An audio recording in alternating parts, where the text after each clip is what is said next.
కొంతమందిలో ఒక 20% మాత్రమే పెయిన్ వస్తుంది అంటారు. సో, మరి రిమైనింగ్ 80% వాళ్ళు ఎలా ఐడెంటిఫై చేయాలి సార్? అంటే అది gall bladder ప్రాబ్లమేనా?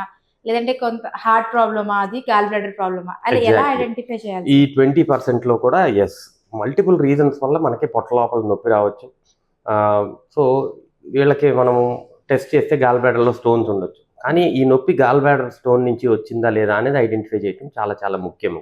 Okay. So, most కామన్‌గా జనరలైజ్డ్‌గా మాట్లాడుకుంటే గాల్ బ్లాడర్ స్టోన్స్ వల్ల వచ్చే నొప్పి సెంటర్ ఆఫ్ ద అబ్డోమెన్ మధ్య నుంచి కుడి పక్కకి రిబ్ కేజ్‌కి ఓకే. ఎగ్జాక్ట్‌గా కింద కుడి పక్కకి మాత్రమే ఈ నొప్పి ఉంటుంది.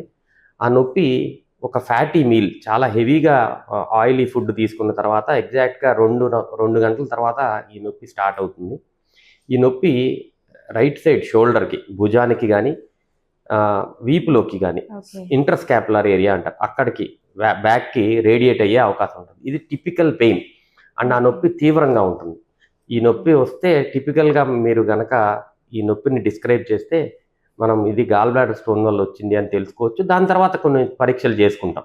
ఈ పరీక్షల్లో ముఖ్యంగా ఆ నొప్పి వచ్చిన తర్వాత మనం అల్ట్రాసౌండ్ స్కాన్ చేసుకుంటే గాల్ బ్లాడర్ యొక్క గోడలు అంటే walls of the gall bladder ఉబ్బిపోయి ఉంటాయి.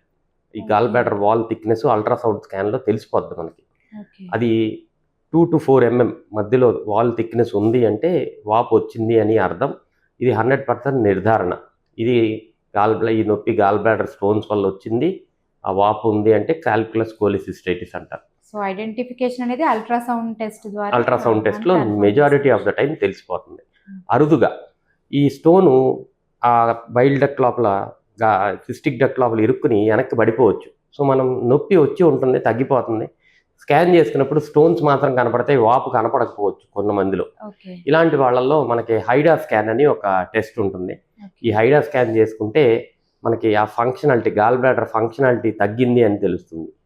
టిపికల్గా ఈ నొప్పి ఉండి హైడా స్కాన్లో ఫంక్షనాలిటీ తగ్గింది అంటే అది మళ్ళీ ఈ గాల్ బ్లాడర్ నొప్పి గాల్ బ్లాడర్ స్టోన్స్ వల్ల వచ్చింది అనేది మనం తెలుసుకుంటాం. ఓకే. సో, ఇలాగా నొప్పి ఎలా వచ్చినా కానీ ఐడెంటిఫికేషన్ గాల్ బ్లాడర్ది అని తెలుసుకుంటానికి ఇలాంటి సిమ్టమ్ టిపికల్గా ఇంపార్టెంట్, ఆ టెస్టులు కూడా important. Okay. Okay sir. So, కిడ్నీలో స్టోన్స్ జనరల్‌గా మెడిసిన్ వాడితే పడిపోతాయి అని అంటారు. సో, గాల్ బ్లాడర్ స్టోన్స్ కూడా మెడిసిన్ వల్ల పడిపోయేలాగా ఏమైనా ఛాన్సెస్ ఉన్నాయా సార్ అట్లా? Medical management of gall bladder stones అనేది ఎవరికి చెప్తామంటే ఇన్సిడెంటల్గా గాల్ బ్లాడర్లో స్టోన్ ఉంది అని తెలుసుకున్నాను. ఏదన్నా వేరే టెస్టుల కోసం మనం అల్ట్రాసౌండ్ చేసి గాల్ బ్లాడర్ స్టోన్ ఉందని తెలుసుకుంటే మనం మెడికల్ ట్యాబ్లెట్స్ ఇచ్చి ఈ గాల్ బ్లాడర్ స్టోన్స్ని తగ్గిస్తానికి ఆహార నియమాలు, ఎక్సర్సైజు ఇవి చెప్పి తగ్గిస్తానికి మనం ప్రయత్నం చేయొచ్చు. ఓకే. కానీ దాని సక్సెస్ రేట్ ఓన్లీ 30% ఉంటుంది. కానీ నొప్పి వచ్చిన తర్వాత మెడికల్ మేనేజ్మెంట్ అనేది చేయకూడదు ఎవరికి. అది నెక్స్ట్ గాల్ బ్లాడర్ స్టోన్స్ వల్ల ఫర్దర్ కాంప్లికేషన్స్ వచ్చి లైఫ్ థ్రెటనింగ్ ఇష్యూ అయ్యే అవకాశం ఉంటుంది కాబట్టి ఇలాంటివి సజెస్ట్ చేయకూడదు. సో, స్టోన్స్ ఎలా రిమూవ్ చేస్తారు సార్? అంటే దానికి ఏమైనా సర్జరీస్ లాగా ఏమైనా ఉన్నాయండి? గాల్ బ్లాడర్లో స్టోన్స్ రిమూవ్ చేస్తానికి ఏమీ థెరపీ ఉండదండి. గాల్ బ్లాడర్లో స్టోన్ వల్ల ఇబ్బంది వచ్చింది అంటే గాల్ బ్లాడర్ మొత్తాన్నే మనం రిమూవ్ చేయాల్సిన అవసరం ఉంటుంది. ఈ గాల్ బ్లాడర్ రిమూవల్నే కోలిసిస్టెక్టమీ అంటాము. Cholecystectomy, laparoscopy are robotic cholecystectomy 2 రకాలుగా చేస్తున్నారు. మినిమల్లీ ఇన్వేజివ్ 2-3 చిన్న పిన్ హోల్స్తో ఈ సర్జరీ చేసి గాల్ బ్లాడర్ మొత్తాన్ని తీసేస్తారు. అంటే స్టోన్స్ వచ్చినాయి అంటే ఇంకా గాల్ బ్లాడర్ ఫంక్షన్ చేయనట్టేనా సార్ అది? స్టోన్స్ వస్తే కాదు, స్టోన్స్ వల్ల నొప్పి వస్తే. So, okay. మళ్ళీ స్పెసిఫిక్గా చెప్తున్నా, 100 మందికి స్టోన్స్ ఉంటే 20 మందికే గాల్ బ్లాడర్ ఆపరేషన్ అవసరం పడుతుంది. సో, అది కూడా వాళ్ళు తీవ్రమైన నొప్పితో బాధపడుతున్నారు అంటే అది ఇంకా సివియర్ స్టేజ్‌కెళ్ళినట్టు. ఎగ్జాక్ట్‌లీ. సో, అప్పుడు గాల్ బ్లాడర్ రిమూవ్ చేసేస్తారు కదా సార్! ఆ రిమూవల్ వల్ల ఏమైనా ప్రాబ్లమ్స్ ఉన్నాయా?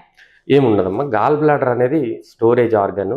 ఈ స్టోరేజ్ అనేది గాల్ బ్లాడర్ ఏదో ఈ కారణాల చేత తీసేయాల్సి వచ్చినప్పుడు ఇంటెస్టైన్, బైల్ డక్ట్ ఈ స్టోరేజ్ ఫంక్షన్ని తీసుకుని ఈ కాంప్రమైజ్ చేస్తుంది. ఏం ప్రాబ్లం ఉండదు. డైజెస్టివ్ ప్రాబ్లమ్స్ ఇలాంటివి ఏమీ రావు. గాల్ బ్లాడర్ ఒకవేళ తీసేయాల్సి వస్తే కంపల్సరీ లాప్రోస్కోపీలో తీపిచ్చేసుకోవచ్చు వితౌట్ ఎనీ హెసిటేషన్. ఓకే. విన్నారు కదా! మీకు కూడా ఇలాంటి ఏమైనా సమస్యలు ఉంటే డాక్టర్‌ని సంప్రదించండి. Thank you sir.